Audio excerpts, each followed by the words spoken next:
Okay. Hi, everyone. Welcome to the call. Can you hear me okay? I know most of you are muted. Yep. Hi, good, thanks. Welcome.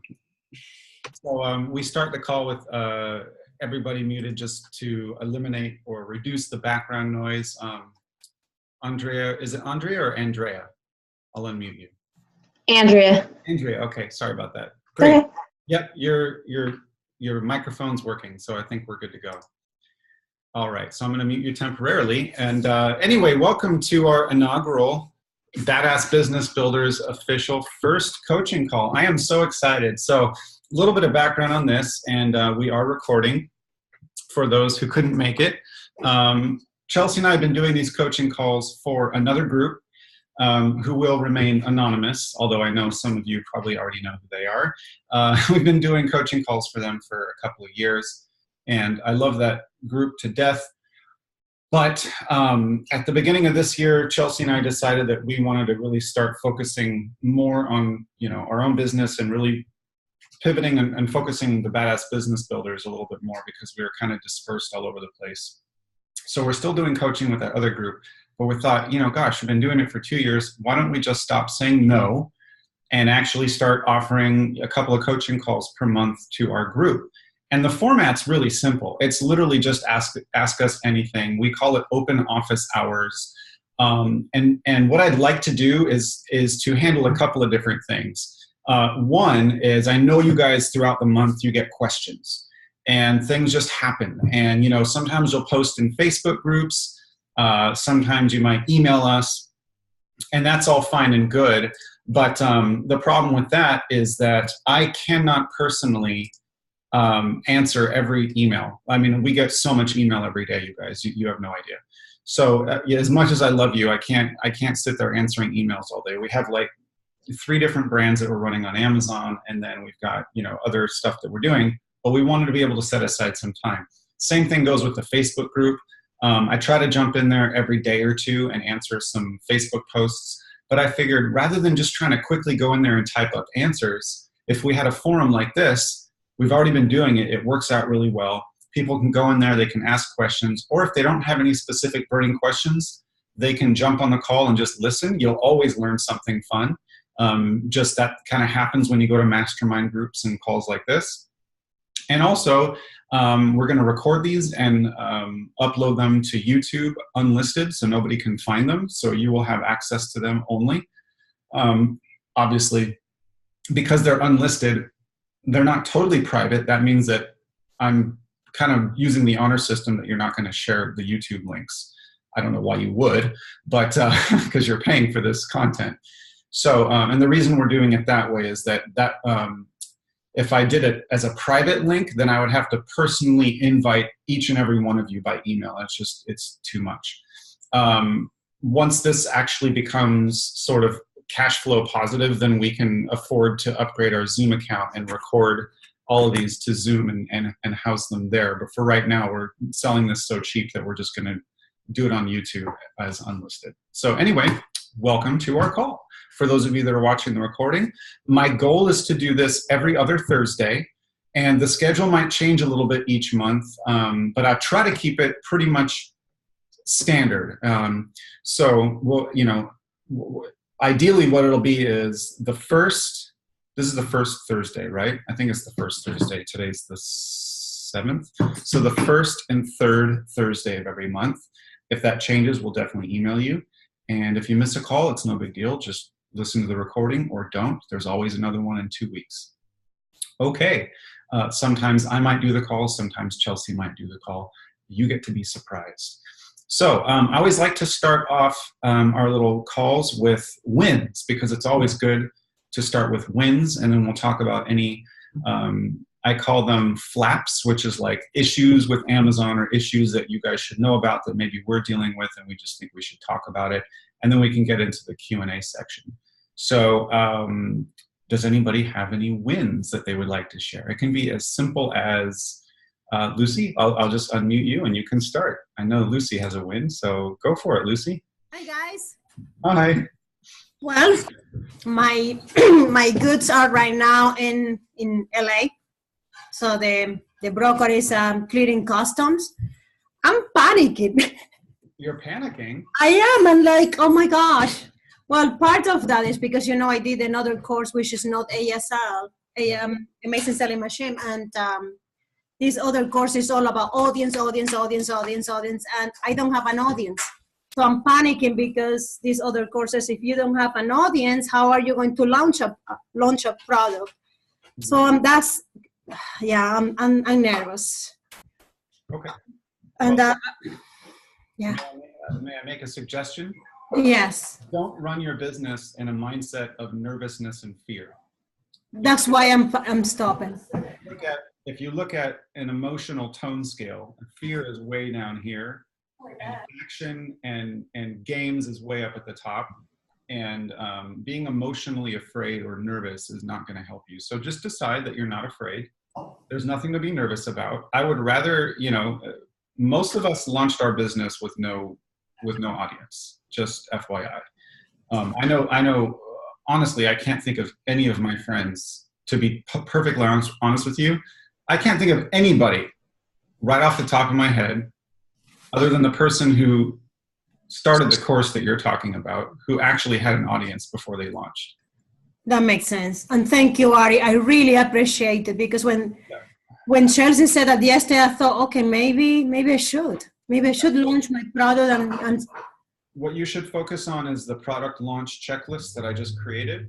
And I try to give a lot of content in there, links to videos and stuff like that. If I were you, I would just go ahead and okay. do like what am I trying to say?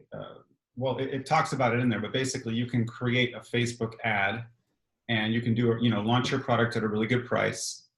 And by really good price, I mean, you can do some market research using Jungle Scout and look at, what your competitors selling their equivalent products for. And maybe, so like, let's say this is the average price on Amazon. I'll just throw a number out there. Let's say it's $20 for whatever you're selling. And then your break-even price, let's say, is, I don't know, just for fun, we'll say 12. You've got a bit of a, worst case scenario is you could sell your product at break-even, and break-even means cost of goods plus shipping plus FBA fees, right? So let's say your break-even price is $12. I'm just making up numbers here. But you could technically launch your product at $12 and probably undercut most of your competitors who are selling at 20. And if you just did a simple Facebook ad and drove some really cheap traffic directly to your listing, that product would be ranking in a matter of days really, really well. So, the video that I filmed last year on how to launch products on Facebook how to launch products on Amazon using Facebook offers is still totally valid. The only difference is right now, this second, I wouldn't use the discount coupon codes. I would just launch your product at a really good price, drive traffic from Facebook. They don't have to sign up for anything. They don't have to go to a landing page. We're trying to make it as idiot simple as possible for you and for the customers.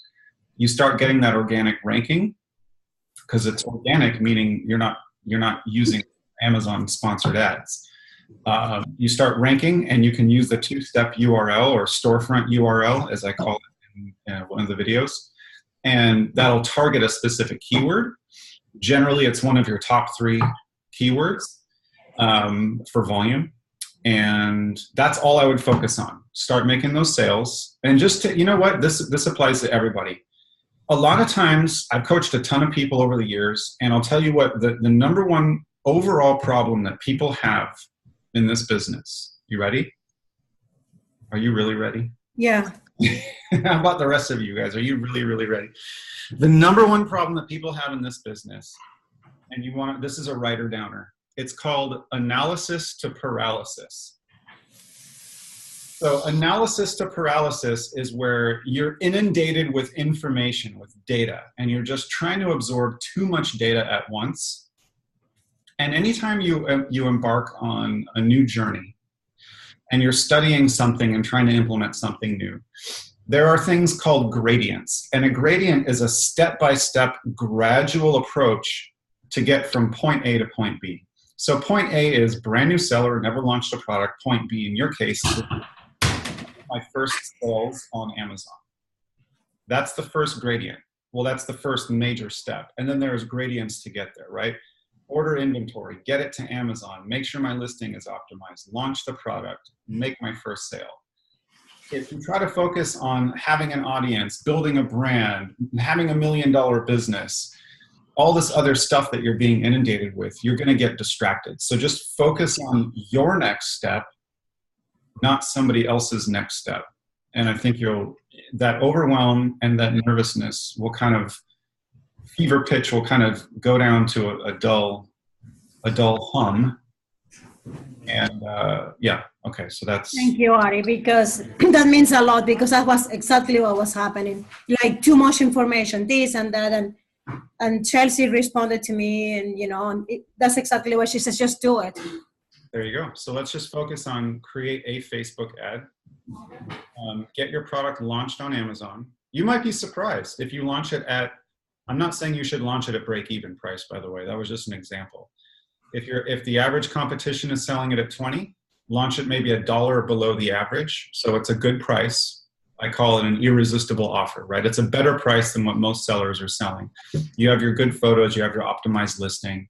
You've got all the keywords built into the listing. It's not ranking, of course, because you haven't ever sold a unit. So the first step, actually if you follow the product launch checklist, the very first step is to get your initial, oh, that's so cute. You get your initial few sales from friends and family. Full price sales. And full price, by the way, could be $1 if you wanted it to. I mean, think about it. If I launched this product on Amazon tomorrow morning, it's not ranking anywhere. No one can see it because no one's bought it. But I launch it on Monday or today, whatever tomorrow is, right? Friday. If I launched this product tomorrow and the average sale price is $20 and I launched it for $5, which is way below what everyone else is selling. Now the fear might be that I might lose all my inventory. That's why on the product launch checklist, I mentioned to protect your inventory. And I'm not going to explain it on the call because it's all in there. But if any of you guys have questions on where to find it, I can tell you. No one's going to see this product, so it's really easy for me to launch it at a very low price. Ask a few friends and family to go buy it for full price on Amazon. They're going to buy it, and as soon as I get those first few sales, I can crank the price up a few dollars. And Amazon likes to see a gradual increase of price and a gradual increase of sales and a gradual increase of ranking. What Amazon doesn't like to see is this. Okay, that means price is up here and then it's down here, and then it's up here and then it's down there, and the ranking is going up and down. The Amazon algorithm tends to get a little bit weary of stuff like that. So nice gradual increase just by slowly raising the price. Did I cut out, or you guys can still hear me? I lost you for a little while. Okay, sorry about that. What was the last thing you heard me say? I got a warning. Just to gradually increase the price. That's about it. So I could go on and on and on, but. Yeah, but so for everyone, are they ASM? Who? On this call? The people in the call? Not necessarily, no. Okay, I just wanted to say. Uh-oh. Did I lose you? Who has helped me? Hello? Yeah, sorry, we're having internet problems, I think. Yeah. Okay, well, I think we got what you said. The very nice comment. Thank you very much, Lucy. So we were supposed to be going over wins, and we got into some consulting, which is fine. So does anyone else have any win? Oh, you're fine. You're totally fine. Toby, you have a win. I will unmute you, and you can go for it. Hi. My win is thank you cards work. Yes, they do. Tell us. I love. You know, I was at 22 reviews when you had mentioned about thank you cards. Right. I sent out maybe 150. Okay. And I'm now up to 39 reviews, and those were all from thank you cards, and they were all 5-star reviews. Now, it works. My hope is, I don't know if anybody here is outside the US, but I get a lot of, I see a lot of responses on the Facebook group that when you're not in the US, it's very hard to do those thank you cards cost effectively. Mhm. And I'm just going to put it out there. If there's anything I can do to help, I don't know what I could do or what I'm allowed to do, but is there something that we can do within this group to help them? I think the best thing to do is to just network. And let me put it this way. There are tons of people, like I'm not going to go write thank you cards myself. I have never written a thank you card, but we've gotten hundreds and hundreds of thank you cards out the door because I put a post on Facebook, would anybody like to write thank you cards for me? And I got like 20 people. Yes, I would love to. I stay at home. I work from home. I have extra time. I have a kid, whatever. So the best thing to do is to network. So you can buy thank you cards on Amazon.com and you can ship them to someone in the US. You can have that person buy US postage. You as an Amazon seller in another country can download your customer list from Managed by Stats and email it to them. That's free. Mm-hmm. And then the person that you hired, you can pay them 25 cents per card to write and stamp and mail the postage. It wouldn't cost a person in another country any more than it costs me, as long as they have someone in the US to do it. Right. Well, anyway, I just wanted to say that it worked. I have a couple of questions that you want to leave till later after you get done with the wins. Sure. Just if anybody else is dying to tell us a win, we would love to hear them because we like wins. Anyone? Going once? Going twice. Okay, Toby, you're up. Go ahead. Okay. I saw your video on Prime Day tips, and I did put in the Facebook group something about this. One of your tips was to create a sponsored ad and use keywords such as Prime Day. Yes. Oh, right. I remember I saw your Yeah. I'm you know, or holidays or something specific like a thank you gift, a wedding gift, whatever. I tried using those keywords. I tried doing it just recently, and absolutely no impressions. The first time that I did it, I actually spoke to a sponsored ads representative and said, your product isn't relevant. Yeah, I saw that. So before we get into it, I have a question. You said you tried it and you got no impressions. Right. What word did you put in there? I did Mother's Day gifts. Okay. Did thank you gift. Okay. I did wedding gift. I did graduation gift. I did all the holidays and anything else. I did a housewarming gift. You know, anything I could think of. And I was just shot down by the sponsored ads team. Interesting. What because I think I wrote back on your post. Did you ask them what does that mean by my ad is not relevant? Yes, and she said if you're saying like a Mother's Day gift, it has to say Happy Mother's Day on it. I didn't understand the logic. Yeah. Okay. So what I would do instead, first of all, that was kind of a tip that, to be honest, I don't think you're going to see a ton of traffic from those sponsored ad keywords, but you know, it can't hurt. Some of them work, some of them don't. I guess when we did it, it kind of snuck by them, and we've just been doing it ever since. I just leave them in my listing year round, pretty much. I could one of our, or in the back end, the back end search terms. We've got like, you know, Prime Day, Mother's Day, pretty much every holiday is one of the keywords. And sometimes we'll put them in the actual listing. And we'll usually have a campaign that's just called holidays that we run with a very, very low bid. And yeah, it doesn't get a lot of impressions and stuff like that. You're not going to make a ton of sales from that, but what you will make a ton of sales from if you do it right. So I guess to answer your question, I don't have a solution for the sponsored ads. It's just like, try it. And if it works, it works. If it doesn't, then don't worry about it. You know, I don't think anyone's making millions of dollars by doing sponsored ads for Mother's Day gifts. However, what you can do is do the same ad copy on like a Facebook or Instagram ad, right? So, and then you can target people for Mother's Day gifts. You can target people, different audiences, and hit that button on Facebook. And I don't, you know, I've heard, I haven't actually done it, but I've heard that a lot of people do that with pretty good success for Prime Day. Matter of fact, one of our good friends says that she absolutely kills it on Prime Day, and we're going to do it this year. She did last year. She had a huge huge Prime Day. I'm talking like $500,000 in sales in one day. And one of our very successful actions was doing Facebook ads that said Prime Day sale, 70% off or 30% off or whatever the deal was. Amazon Prime Day. And there's a lot of people on Facebook, and she just did lookalike audience or something, and she got a lot that way. So, Okay. yeah. My last question is, I signed up to be a business seller on Amazon. I've read everything that they've given me on it, but I don't really get it. I've had a few business sellers or business buyers buy 1 or 2 items. Yeah. But other than that, are we supposed to be doing anything? Yeah, we were kind of the same thing. We signed up for business to business. Pretty much all you can do is you can set quantity discounts once you're I did, yes. I don't know of any advertising per se that they offer you. There's no like specific advertising that I've heard of. If anyone else on this call has done any B2B advertising, like our products, I don't really want to do a lot of B2B because the profit margins aren't that high.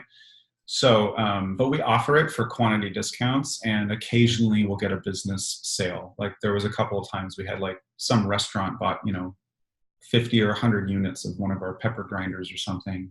And I was like, oh, that's cool. But yeah,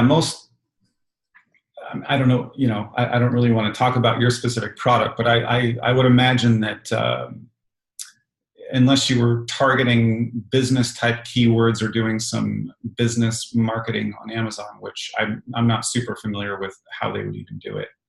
Okay. Yeah. All right. Well, thank you. You could try it putting in business type keywords in a sponsored ads campaign and see if that. Yeah. I'll Google around for you too. See if I Okay. can get a better answer for you. Cool. Thank you. You bet. Who else has questions? Remember that old Radio Shack ad from the 90s? You've got questions, we've got answers. Well, it didn't work out too well for Radio Shack. Okay, Nuvan, you're up. Cool, thanks. Yeah, I've got plenty of questions, but my question is actually related to analysis paralysis. I am definitely a person like that. I spent 2 weeks designing my package. Right. I was definitely aware of it.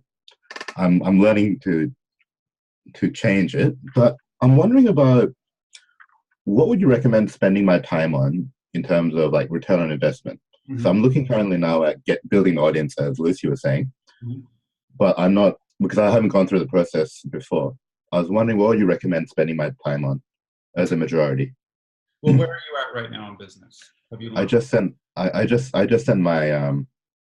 finalized my production. My production with my supplier. So that started yesterday.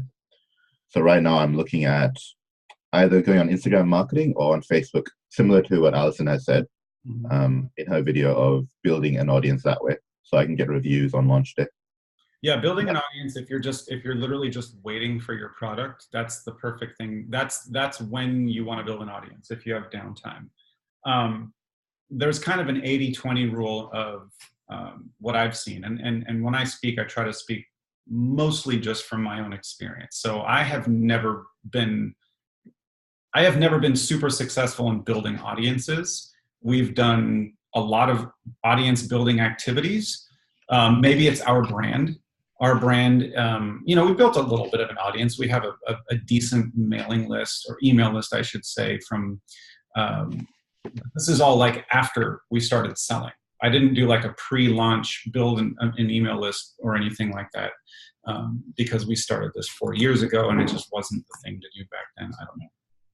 But the 80-20 rule that I would recommend is spend 80% of your time and energy on the things that are going to make the biggest ROI. So ROI means you have to make sales to make money, right?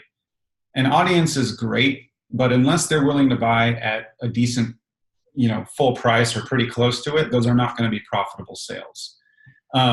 Building an audience is really, really good for getting your reviews. You don't need a huge audience to get reviews, especially nowadays with targeted Facebook ads and things like that, although it does help. I would definitely follow Alison's advice on using, the messenger bots or the Instagram followers and things like that. But once you have that going, that shouldn't take a lot of time.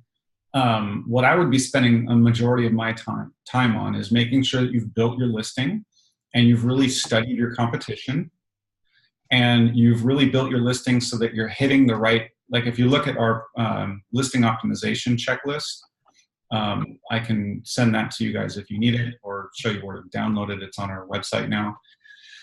I kind of wrote that up. It's kind of a condensed version of our professional listing optimization service that we do.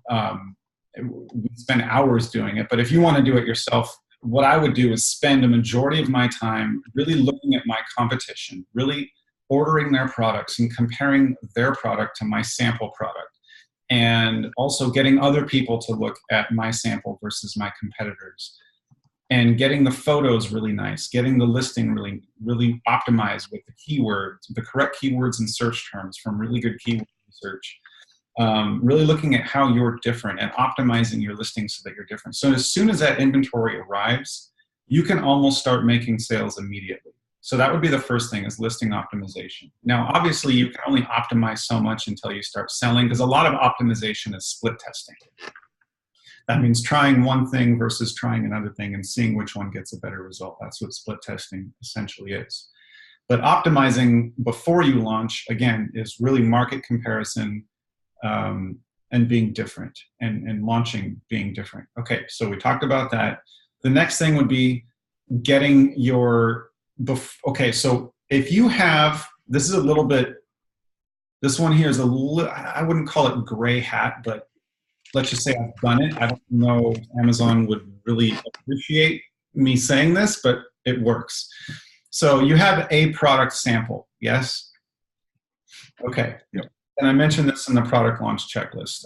It's like the very, very last section. It's like if you really want to go to town and get reviews, you can do a pre-launch.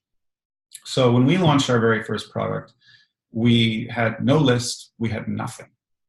So what we did is I took the sample product and I literally went door to door to my friends' houses, and I said, hey, check out this cool product that we're going to sell on Amazon.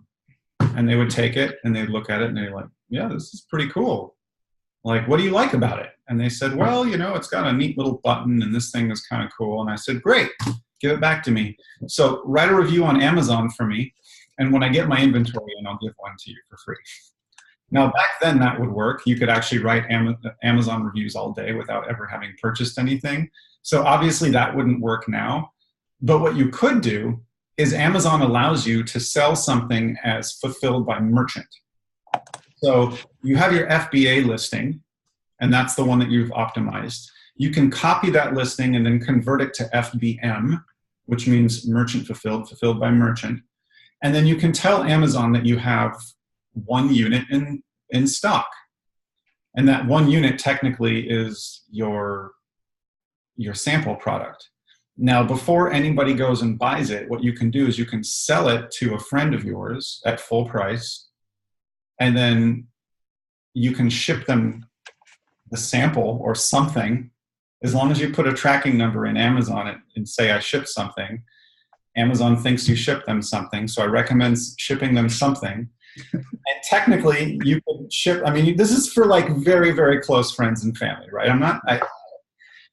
I have to be careful how I say this, but you could technically use your imagination and get 5 or 10 5-star reviews before your product ever even arrives to Amazon, doing FBM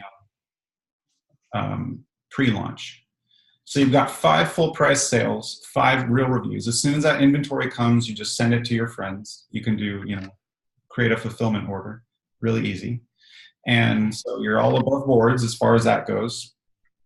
And if you time it just right, you actually don't have to do anything funky. Like Amazon will give you, I believe, up to 2 weeks to fulfill that order, right? So let's say your shipment's going to arrive in a week.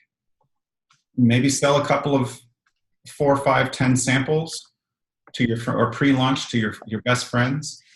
And as long as you fulfill those before that deadline, like they tell you, if you make a sale on Monday, you have to fulfill it by, if you sell it on July 1st, you have to fulfill it by July 15th or whatever it is. Does that make sense?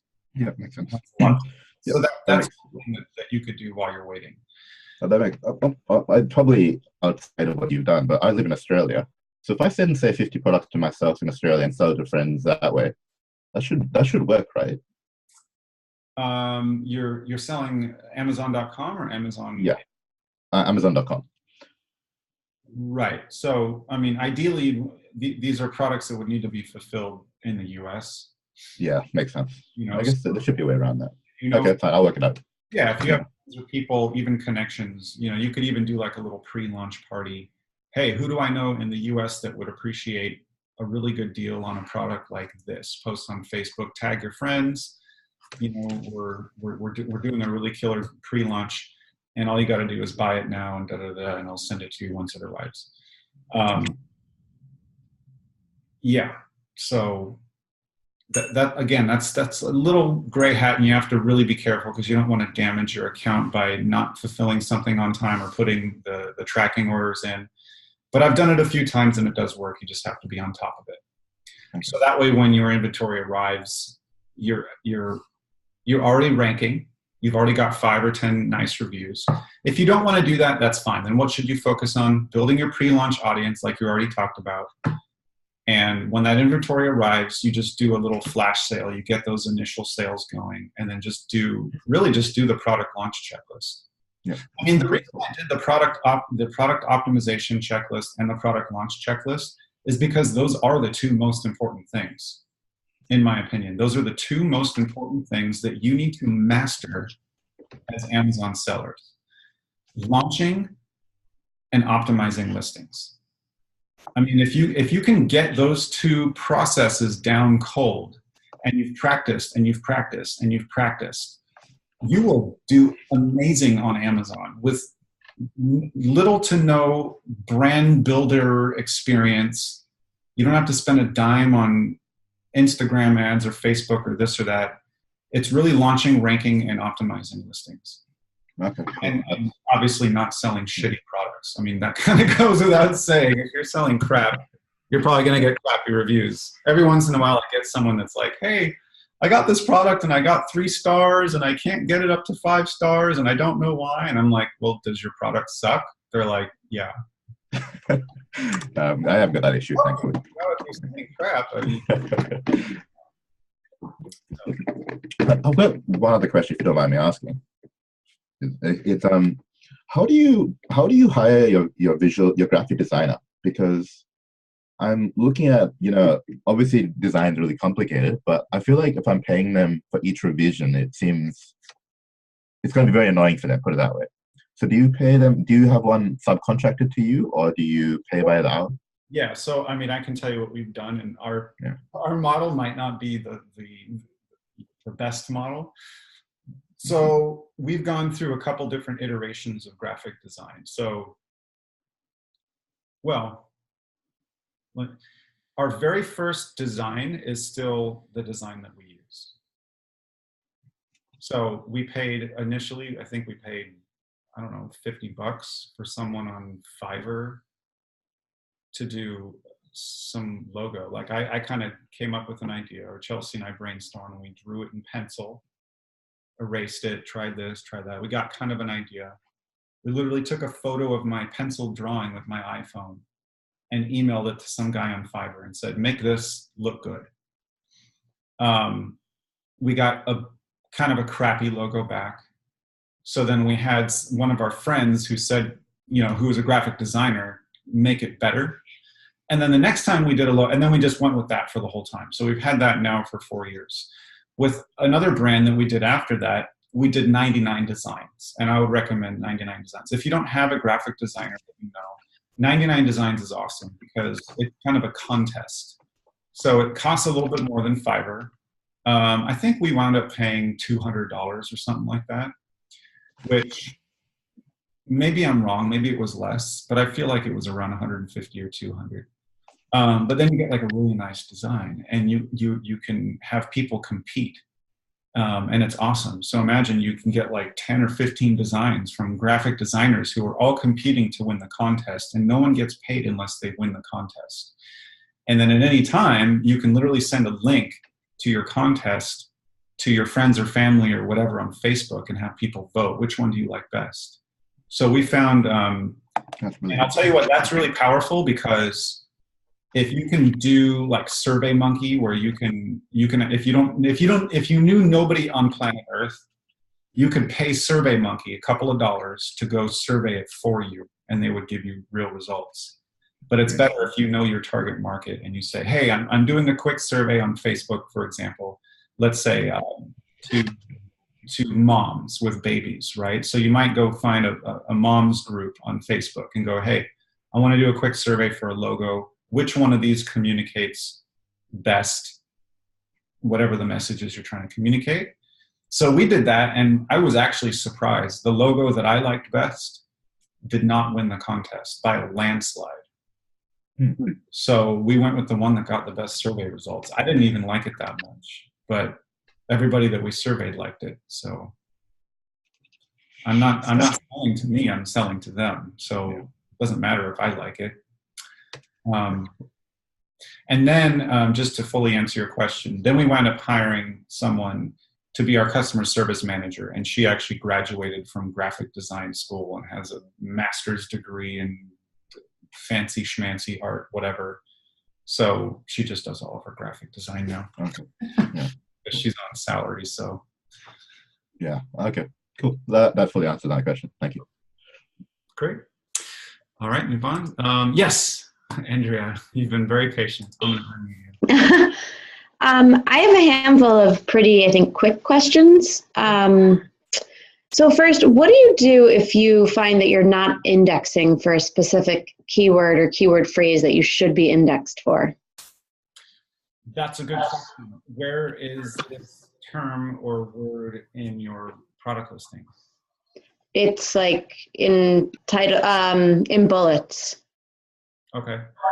What I would probably do is let me turn down my volume so I don't get echo. You might want to turn down your volume a little bit too.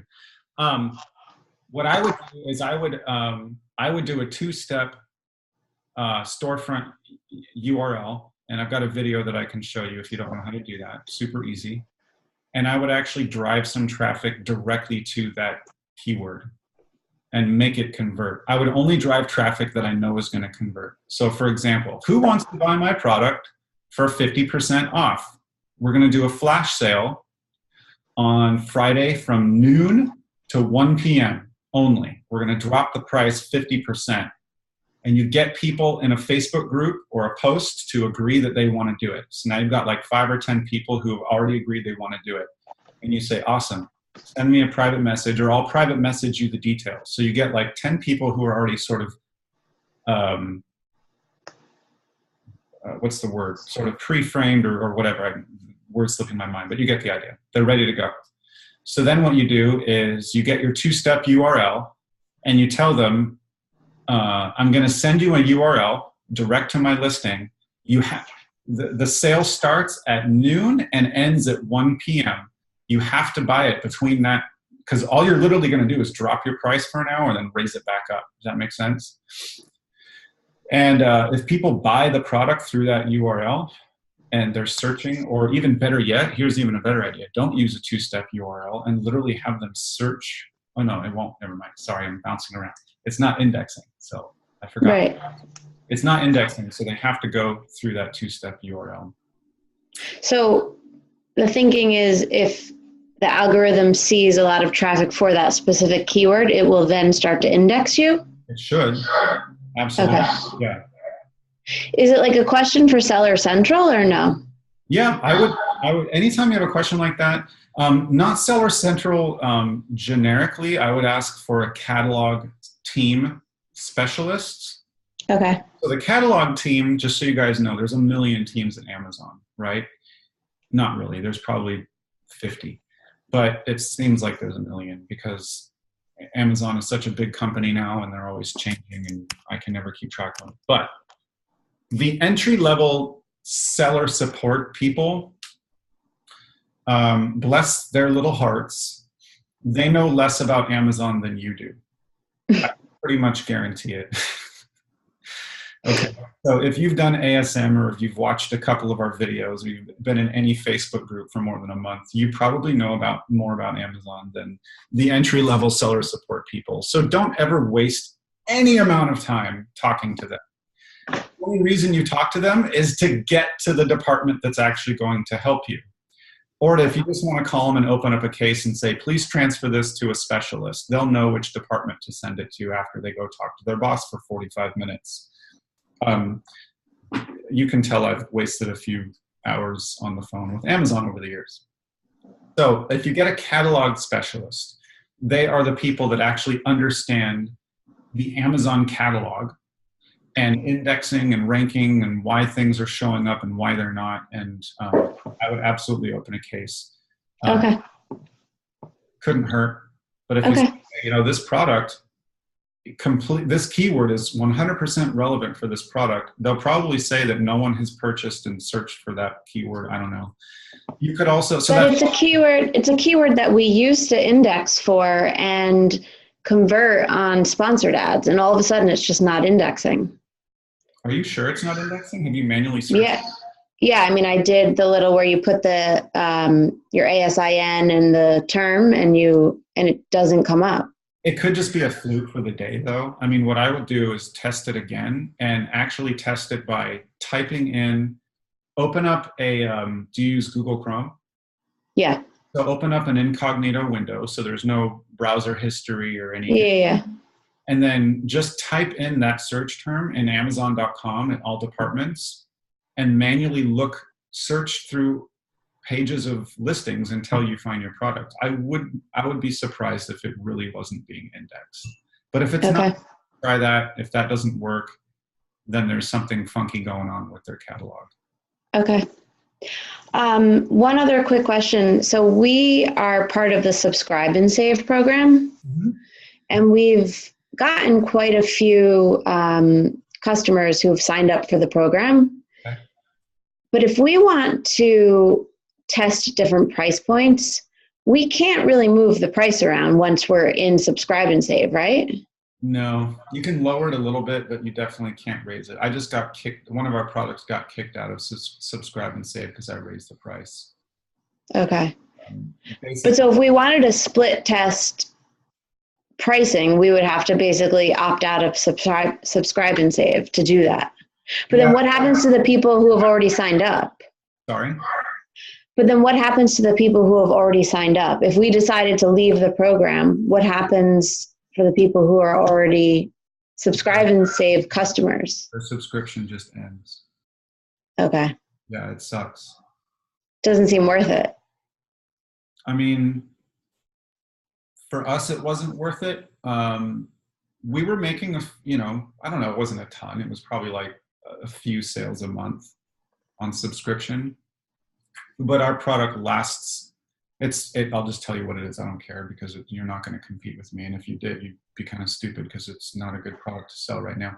But it's this nice Himalayan salt, right? Like a high-end Himalayan salt. It costs a lot of money to source its product, so the profit margin is really thin.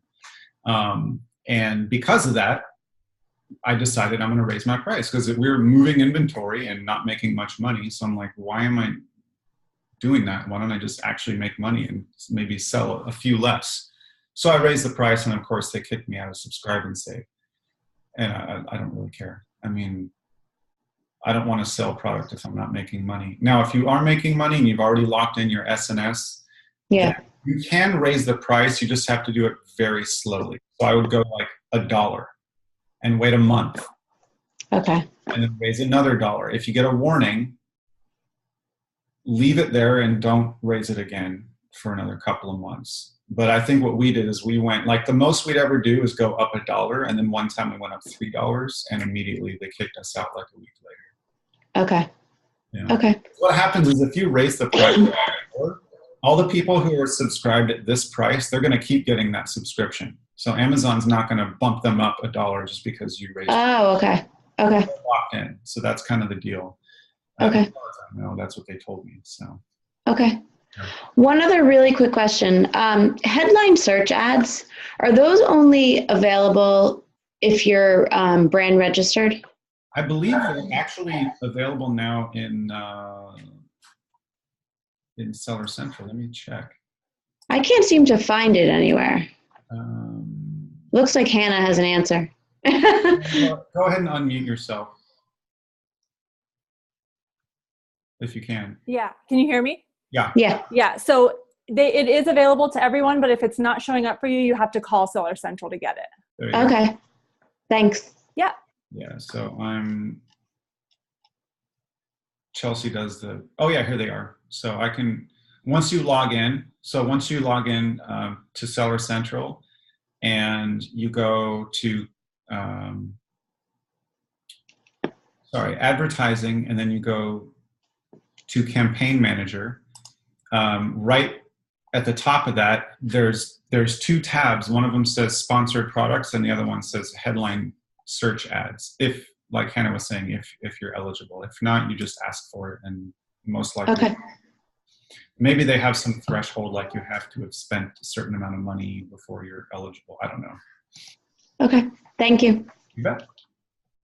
All right. Anyone else have questions? Hi, Hannah. You can go ahead and unmute yourself. And then Bernadette, you're up next after Hannah. Mine are pretty quick. I'm wondering what a typical return percentage rate would be. Like when would you maybe get concerned that you're getting too many returns? Good question. Somebody else asked me this recently, and I'm trying to remember what the threshold was. Let me check real quick. So ours, I can tell you ours, I believe it's under account info. If anyone else has a quick answer, let me know. There's like account health. I'm trying to remember how to get to account health, because it gives you those numbers. I'm sorry. I wish I had a quick answer right off the top of my head. Let me look around a little bit and get back to you. Okay. Yeah, because I haven't had too many, but then I start to worry, I guess I'm glad people are just returning things instead of keeping it and leaving a bad review. But I guess I would want to, maybe do something differently if I'm getting a lot more returns than normal. So, okay, once you log into Seller Central, hover over the Performance tab, and then there's a drop-down menu, and the top one in my account is Account Health. Yeah. It's got like order defect rate, and their target is under 1%. And then it's got, I believe refund rate is here somewhere. It's interesting because mine says that account health mine says 0% for everything. And I've definitely had returns, or I don't know what's the difference between an A to Z guarantee claim and if you click on it, there it is. Yeah, you're right. So, there's what their performance target. So less than 1% defect, less than 2.5% pre-fulfillment cancel, late ship, but none of those are relevant. Got seller fulfilled and fulfilled by Amazon. Negative feedback. Performance metrics. Let's see. A to Z claims, chargeback. Is that a refund? What's a chargeback?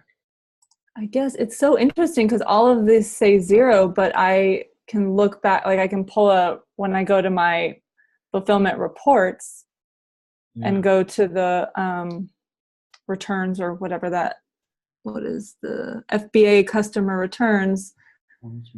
I can see in the last 365 days I've had a handful. But I've also sold, over a couple thousand units. So then I'm wondering what exactly is the... I know that there's a report and performance over time. Yeah. Okay. You know what? I'm sorry. I don't have that off the top of my head, but that's okay. That's okay. I'll look around.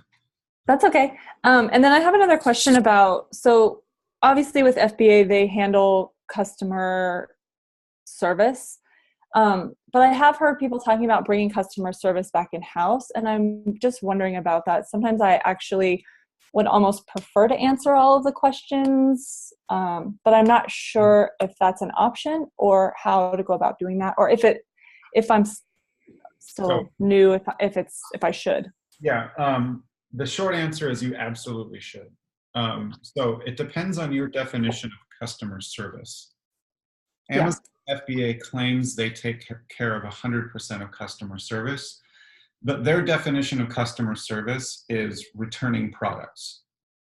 Yeah, I want to make customers happy. That's not service. That's administrative, just accepting returns and giving refunds. Right. Customer service in my book is actually servicing customers. It's kind of the term itself. So for us, it means following up with customers, making sure they're happy.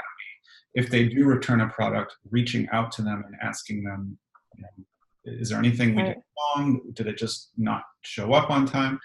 And also getting the reviews. I mean, there's a lot to customer service beyond just the irreducible minimum of managing returns and refunds. Yeah. So how to do it?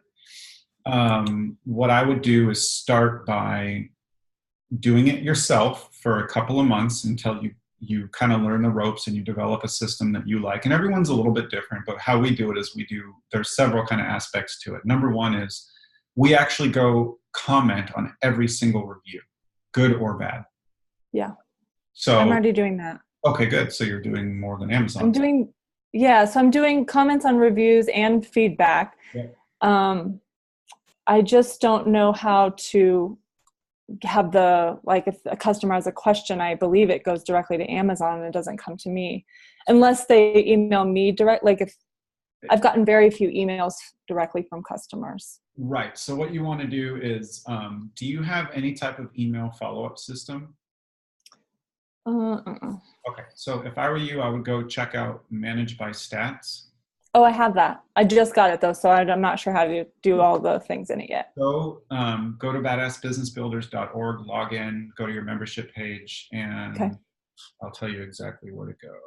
Here, I'll just show everyone real quick so you can see it. Let me log in. Bear with me, guys. One thing I like about Zoom is that you can do screen shares. So let me just log in real quick and then I can just show you. I just try not to share screen on the actual Amazon Seller Central because then you see all my personal information. Right. Yeah, okay, so let's do this. All right, can you see my screen now? Mm-hmm. All right, so here is our site and I believe it is customer service, no.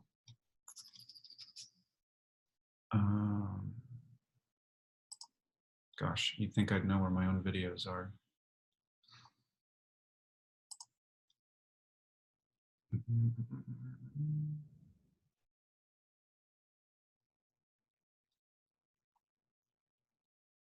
It's not sourcing products. It's probably marketing.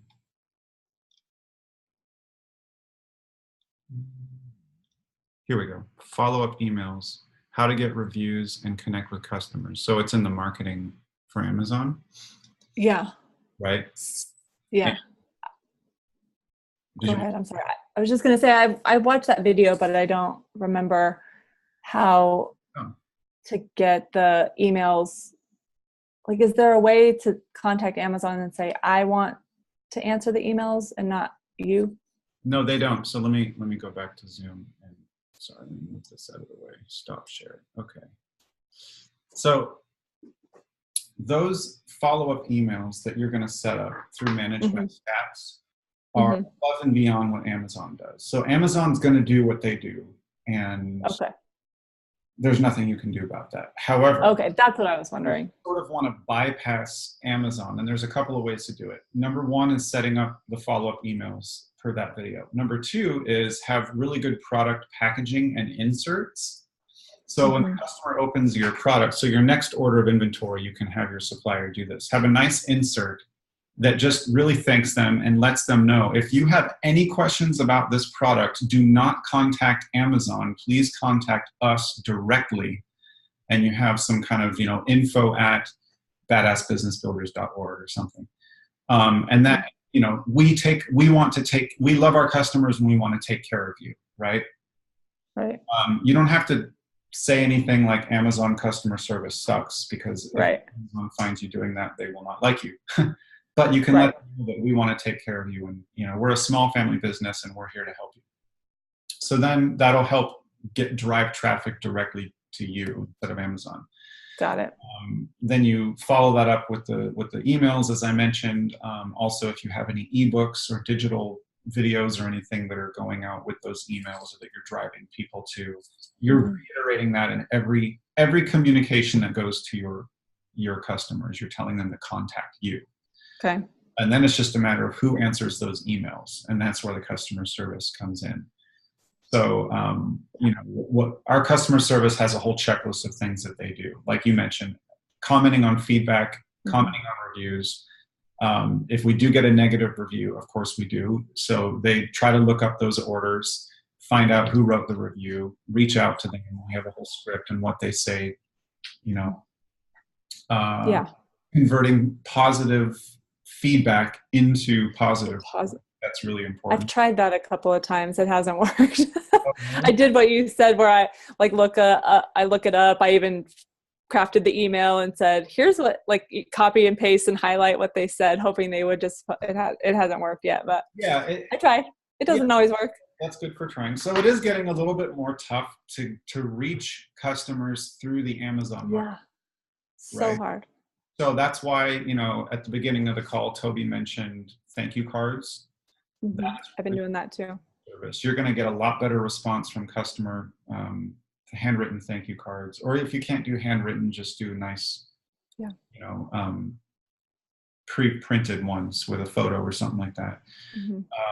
What else? Like I mentioned, really good product packaging, and really that's about it. I mean, of course, then so that's like basic, and then advanced would be going and doing Facebook Messenger bots and Instagram blah blahs and all that stuff. Retargeting customers on Facebook. So. And then can I ask one quick last question? Okay. So I know that people have, not just me, but some people have had reviews removed. And I think the person who was leaving the review on there, and they get a message saying that they may be friends or family or leaving a biased review or some comment like that. And as someone who's trying to build a brand and who also has like a Facebook, a website, an Instagram, I've been sending out all these thank you cards, and I've been getting feedback. Some people are even messaging me or commenting on my Instagram saying, yes, thank you, we got your card. It's so sweet. I'll go leave you a review. And then they send me a message back and said, I tried to leave a review that wouldn't let me. They're absolutely unincentivized, full price paying customers. So do you know how Amazon knows I know these people? Because I actually don't. Oh yeah, I'm sorry. This is a tough one. Okay, so I have some somewhat inside information about this. Okay. Great. I can't say who it came from or where it came from, but I am in some other mastermind groups, and one of our high-end mastermind friends had a couple of big sellers really trying to dig deep into Amazon to find out what's going on, because a lot of especially newer sellers are losing some reviews, and it's frustrating. I went through the first iteration of this back in October of 2016. We lost hundreds of reviews. And the entire marketplace pretty much came down and just re-leveled at a lower level, right? Like a bunch of incentivized reviews were taken away. Now this is like version 2.0, where they're just, here's what's happening. So I'll cut to the chase. Good news and bad news. Okay, the bad news first.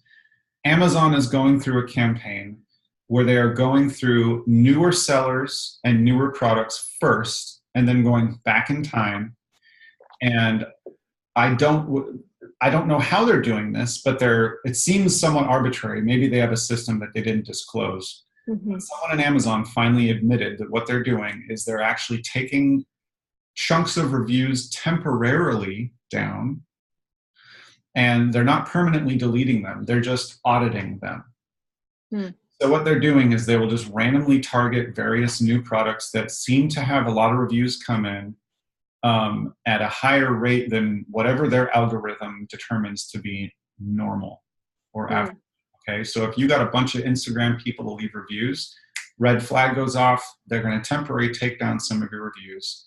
And what this Amazon executive said is they're going to go through and they're going to individually audit every single one of those reviews, because this is a deal. Amazon is actually investing time and money to make their review system better. So it's good for all of us, but it's a pain in the ass right now. Yeah. After they've reviewed all of these reviews, if that makes sense, reviewing. Yeah. Or audited, sorry, all these reviews, the ones that have come from 100% full price sales without discount codes, without any weird incentivization, they'll put back. It's supposed to be 72 hours, but people are reporting that it's much longer than that. Yeah. So that's the plan. And then after that first wave, they're going to go a little bit further back in time. So everyone's pretty much expecting that you're temporarily going to lose some reviews and permanently lose a few. Yeah. I believe that they're going to, after this major audit, they're going to somehow put more precautionary algorithm type adjustments in there just to make it more difficult. And then, so that's the bad news. The good news is that they're finally taking down a lot of the bullshit reviews. What that means is you have competitors, probably, if you're in a competitive niche, which almost everybody is, otherwise you probably would not be on this call. And like we have competitors who literally, I don't know how they did this, but for years what they were doing is they were actually merging ASINs. So they would take, I don't know, I'm selling coffee cups on Amazon, right? And I launched this product on January 1st, 2017. And if you look and there's 1,000 reviews and you're like, how the hell did this guy get 1,000 reviews? Well, you look at all of the reviews going back to the very first one. So like it says at the bottom, there's like 300 pages of reviews. You go to page 300 and the date is like September 15th, 2009. Well, how could there be a review on a product that wasn't launched until December or January of 2017? Turns out that product review from 2009 was for an iPhone case. Was iPhone even around in 2009? You get my point. Yeah. So we had competitors that had reviews from like DVDs and books and all kinds of stuff. And we would report them and occasionally they would take them down. Anyway, long story short, or we wouldn't report them, but they were reported, and it wasn't us specifically, but it was just different people complaining about this. Amazon's now finally taking all those down. People are no longer allowed to merge different products and get these fake reviews. So as with anything, there's some good and there's some bad. At the end of the day, focus on what you can control. It's very easy in this business to get frustrated by the things that are outside of your control. And I tell you what, if you do that, you're going to hate this business. So big piece of advice, focus on what you can control. Good products, good service, launching new products. If I believe that, in karma a little bit, if you do good by people, then good things will come back to you. So we always try to give more to our customers than we ask for, and knock on wood, nothing really bad has ever happened to our business. We've had plenty of scares, trust me. Okay. Thank you. Yeah. I've noticed that there's a lot of chat comments. I haven't been reading it. Did you guys want me to read all this, or are you talking to each other? If anyone has a chat comment that they want me to read, just unmute yourself and ask it, because I don't want to read all the comments. Lucy? No? Okay. All right. I know that Bernadette's been waiting very patiently. So I will unmute you and you can. Oh, thank you. Hi. I have a question concerning sponsored ads. Okay. I've been selling since February 2nd. Okay. And we've on our third product shipment Mhm. and doing okay. I'd like to be doing better. Sure. We've done as much as we can, I think, optimizing the listing. And we've done a lot of keyword research and all those things. But we get a little bit, I say, because my son and I sell together. We're a team. Right. It's Thomas behind me. Hey, Thomas. And I watched some of your tutorials on your website on managed sponsored ads and automatic ads. Mm-hmm. And we go back and forth and back. We're just very unknowledgeable about it and get frustrated with it. I don't think we let it run long enough. Right. Well, our automatic ones have done good before, but it seems like every time I try to do a manual one, it just spends money like super quick. And the A-class shoots through the roof, and then I just end it because I don't want to waste a bunch of money. Some of us that have been doing this for a while are beginning to think that maybe it's designed that way. Yeah. Amazon makes money off of your ads, whether you do or not. And right. They make it a little bit more complicated than it really needs to be. So I don't know if you guys saw my post recently about this strategy that I recommend. It's called the PPC snowball. I believe I mentioned it in like the last couple of minutes on that video that's like 2 years old now, but it's still a very good strategy. So I'll just quickly run through what the PPC snowball is. Okay. Very, very good strategy. It works well. And we're kind of going back to this. So first of all, if you're not making money, okay. There are different reasons to advertise. Now that might sound like a silly statement, but it's true if you think about it. If you're a brand new seller and you're trying to rank a product, that could be a use for sponsored ads, right? Correct. So you're probably not going to make money on those ads because you're willing to break even or maybe even lose a little bit of money so that you can rank and get more visibility. And if your listing is converting well, that's all you need to do. Then you turn down the bid and it should stay there theoretically. If it doesn't, then there's something wrong with your listing, which is why I always preach to high heaven about optimize, optimize, optimize, and split test, split test, split test. So you should all have as your top priority to optimize your listing so that you're getting 15% or higher unit session percentage, which is your conversion rate, okay? And now when you check that, you check the average of all of them, right? For just to be we're not talking cost yet. We're talking the unit session percentage. Right, and you can go and you find that by going to your Seller Central, and you go to reports, and then you go down to, I have a whole video on this, but I'll just, since we're here, reports, business reports, and then on the left side of the screen there, it's called, detail page, sales and traffic, and you can do by parent, by child, whatever, it doesn't matter which one, but if you click there, then it kind of gives you like all of these different statistics, and one of them is unit session percentage, and it's by ASIN. So right.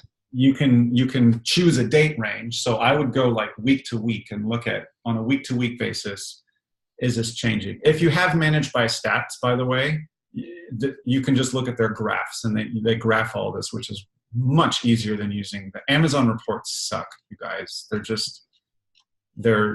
They work, but they're not user friendly. And so managed by stats is cool. I'm not saying that you should go spend money on it, but if you have an account, then it's an easy way to look at it without having to dig through. I think we're gonna get it soon. Yeah, but for now, wait until you're making money. Don't go spend money on anything you don't need to spend money on. So unit session percentage, and I believe I have a video in Badass Business Builders. I think it's in the Navigating Amazon Basics section. It's called Statistics on Amazon, How to Track, and actually walk you through exactly how to get those. So if I were you, I would become obsessed with tracking my unit session percentage. That's the most important statistic. More important than traffic, in my opinion. Because so many people will spend money on ads and traffic, and then they have no idea if it's converting or why it's not converting. So again, I'm preaching to optimize. Okay, so I've made my point. Now let's actually talk about PPC. So assuming that you have a well-optimized listing, meaning that it is converting at 15% or higher, the next step is to strategically rank that product. So here's how we do it. You always have, I always have nowadays, some kind of a very low bid automatic campaign going for most of our products, okay? When it's new, sorry, not always, when it's newer. Once you're ranking at the top of page 1 organically for your keywords, there's no reason to have really expensive ads on that keyword. Does that make sense? Yeah. That's like something that everybody should know, right? I'm not going to pay, if my listing is here on page 1, I'm not going to pay to have my listing here or here. It's like I'm competing with myself. There's no reason to do that. I'd rather have my sponsored product on page 2 or 3 in case they didn't see the first one. So that being said, we have a low bids on our automatic campaign. And really the only purpose of the auto campaign is to do research because I'm too lazy to do it myself. So auto campaigns doing keyword research, and it's low bids. It's checking out, long tail keywords and weird other keywords I never would have thought of that convert really well. And every once in a while, we'll scrape the keywords out of that auto campaign, put it into a manual campaign. So if you just did that and had the low bids on the manual campaign, that might work okay, but most likely you're not going to make a lot of money on the manual campaign either. So what we do is something called the PPC snowball. And very simply, that's lower your bids on pretty much everything temporarily, okay? If the ACoS is high, right? So if your ACoS is over your profit margin, just lower it until it gets down below your. So let's say your profit margin's 30%, but your ACoS is 36% or 50%. You want your ACoS to be no higher than your profit margin. Because think about it. If your profit margin's 30%, but your cost of advertising is 31%, you're actually spending more on the ad than you're making on the sale. Right. So you're losing money. So you need to know that, because if you're willing to lose money on your ads, that's fine to rank, but okay. So now what we're doing is we're going to target one keyword at a time, one search term at a time. And how we do it is very simple. You manually search each one of your top 20 keywords or search terms. So by top 20, I mean you go into merchant words or Jungle Scout or Helium 10 or any of your, I don't really care what search term or keyword tool you use, they all work. Some people say some work better than others. They work, right? You're gonna get your top 20. I don't really care if this one does 10,000 in this report and this one does 12,000 in this report. Pretty much they're gonna be pretty darn close to the same. So you get your top 20 keywords, and then you manually search each one of those in Amazon by going to Amazon, typing the keyword in, clicking enter, and scrolling through until you find your organic listing, not your sponsored ad, but your organic listing. Tracking so far? Yes. And note that down on your top 20 list. So for, let's say I'm selling iPhone cases. iPhone case, that's going to be the highest volume search term. What page am I on? What ranking? I'm on page 4, position 12. Good. iPhone 8 case, I'm on page 2, position 3. Hey, that's not bad. iPhone 8 Plus case, black, I'm on page, you get the idea. So for all of your top 20 keywords, you're going to do that. Then, whichever one of those top 20 keywords you are closest to page 1, this is where it gets important. You raise your bid on that one only. So you've lowered your bids on everything else, and you raise your bid nice and high for that one keyword. And it'll, the campaign, what's it called? Sorry, my brain's not working right now. Amazon Seller Central Campaign Manager, that's the word I was looking for, will tell you an estimated first page bid. That might not be very accurate, but you can start with that. So if it says 96 cents is your estimated first page bid, just set it at $1, right? If it says 250 is your estimated first page bid, it's a little bit high, but you might try it for a day or two, or sorry, a week or two. But the point is you're focusing a majority of your ad spend on that one keyword because you're closest to page one. It shouldn't take very long to get to page one. It should be a day or two you're on page one. So your goal is to get to the top of page one for that one keyword. And since you're converting at a nice, healthy conversion rate, you should stay there, hypothetically. So then you can turn that down and take what you were spending on that one and go to the next keyword that you're closest to page one, rank that one, next, rank that one. This idea of just blanketing a bunch of keywords into your PPC, I know guys that make lots of money that preach to do that. And I ask them, do you really know your profit margin and all this advertising? And they kind of go, well, you know, to be honest, we're not making a lot of money doing it that way. But it sounds good from stage, right? So I don't know, like we've changed our strategy over the years and we kind of go this way and that way, and Amazon's always split testing different things, but I try to keep it simple. Once you're ranking on page one for a majority of your keywords, you don't need to spend a lot of money on sponsored ads. Okay. Well, we actually do rank on page one. I'd say maybe about 5 of our different keywords or keyword phrases. Not right at the top, but actually on one of them we do. Right. And then other ones, no. I went to Jungle Scout keyword. I have Jungle Scout, and I was comparing one of my competitors, and I put in their ASIN and to see what keywords popped up for them. So I got an idea of a whole new set of keywords and how people mention the product. And so I went in and thought, well, let me try putting in some of those phrases and bid on those. So maybe I can also get on this particular competitor is on every page at the top pretty much. Right. And let me just say a little bit about my product though. It's okay if I say what it is? Does it matter? Okay.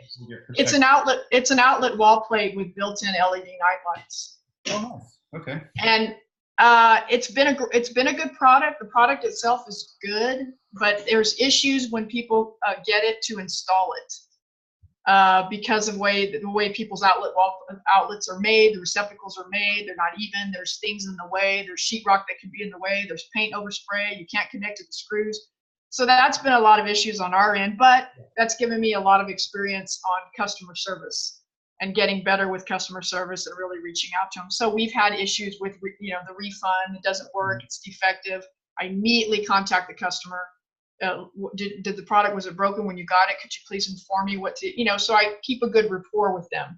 So luckily we haven't had a tremendous amount of negative reviews. Right. We don't have a tremendous amount of reviews. We only have 15. And I've been selling since February. A lot of your competitors are having the same issues. Right, they are. But I'm just trying to get more on that first page of the majority of those phrases. Mm-hmm. And some of them we're there organically. But a lot of them we're not. And there's days, I would say on average, I averaged it out since we started selling. We sell about 3 to 4 units a day on average. Mm-hmm. The product, researched it through Jungle Scout. It's a medium demand, low competition product. Mm-hmm. We picked it. We thought it was a cool product. We thought we could get in the door easier. Yeah. But in having never sold on Amazon before, I'm thinking, I hear people say, oh, I sell 10 to 20 units per day and da da da. I was like, wow. We sold 10. The most we sold in 11. Yeah, the most we've sold in one day, and it's been a couple of times, is 11 units.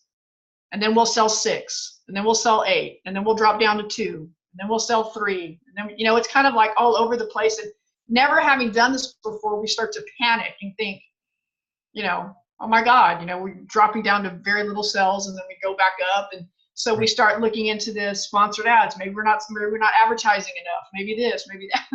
Yeah. So a lot of questions because we're new to the whole thing. So you have to go through what you're going through. Everybody goes through.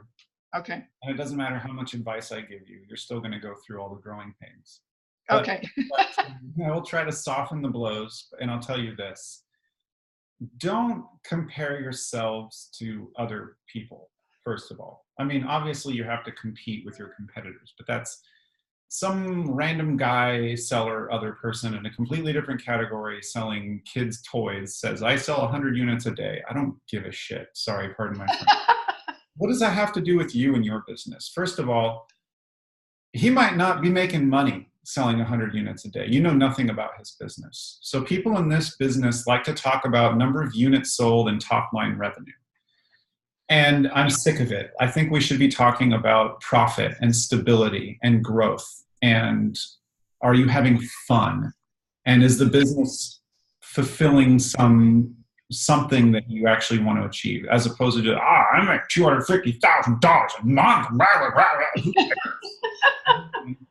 I'm so glad you said that, because I'm tired of that too, actually. Oh, it's such an ego-driven business. And then on top of that, I know plenty of people who have actually moved away from the high competition, high volume products that are low profit margin. Everyone's racing down to the bottom, lowering their prices to move more inventory, to, I know guys that like they've completely changed their business model, and we're actually working on finding the lower competitive niches, or niche, however you want to say it. Right.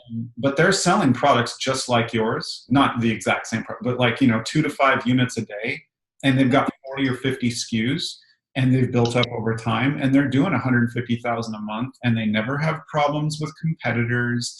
They don't have all this weird review manipulation crap, because no one's looking at those products. Everyone wants the sexy products that sell 200-300 units a second, because they want the quick buck. They want the lottery ticket, Right. They want the golden goose. And the rest of us are like, I'm just going to slowly build my business with little products that do 5, 10, maybe 2 to 5 units a day. And the main thing is looking at what does the market want. And if you're looking at Jungle Scout, every couple of months, and you're looking at the competition, and you're doing your Jungle Scout Chrome extension, and you're really looking at what are the average sellers, not the guy that's doing 100 giveaways a day, but the average seller on page 1, what are they actually moving inventory-wise per month? And if you're in the middle of that or toward the top, you're doing fine. You're not doing anything wrong. And let the other guys that are greedy go spend all their money on overpriced sponsored ads. And meanwhile, you go launch some more products and keep repeating that system until you're doing what you want to do.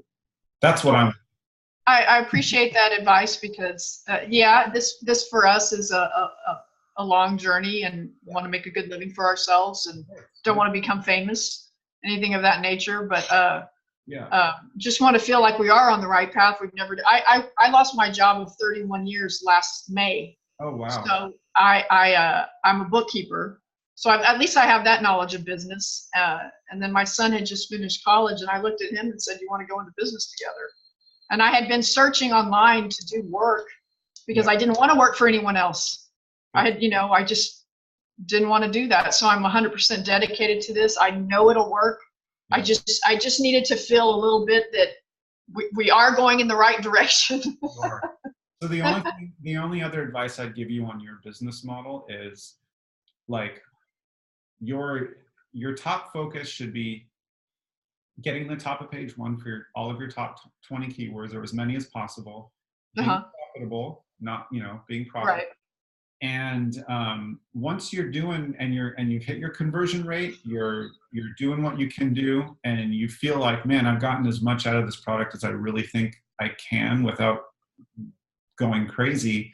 You can do one of two things: launch more products, which you should do, and also, or concurrent to that, you can work on slowly but not drastically improving your product so that it really is the very best one out there, and you can work with your supplier. So really study your competitors' reviews and find out what customers are saying they don't like about your competitors' products, and commit to working on improving yours, so yours is the one that actually solves those problems. Maybe the only one that comes with an instructional video that shows you these are the 12 different ways to install this product. When you take off the faceplate and you've got drywall, here's how to solve that. If there's electricals in the way, here's how to solve that. I mean, whatever. Or your product is more universal because it has different components that others don't. You get the idea. Right, right. Awesome. Thank you very much. Thank you. Good questions. So it's getting late. Does anyone else have any burning questions? I know some of you have been very quiet, and I don't want you to feel like I'm ignoring you. Okay. Awesome. Well, I think this was a pretty good first call. What do you guys think? Excellent. I think you guys are you're awesome. You're like the first in my little group. We're gonna have fun, and you're getting a really good rate. all of my friends are like, "You selling it for what?" I'm not gonna say how much because we're most likely gonna raise that price. But I wanted to give a good price for the first 25 people, and I think we'll have a good time. So thanks so much for being here. We will see you next time. And in the meantime, post on Facebook. And yeah, we'll see you guys next time. Thanks. Okay, you bet. Bye. Bye, everyone.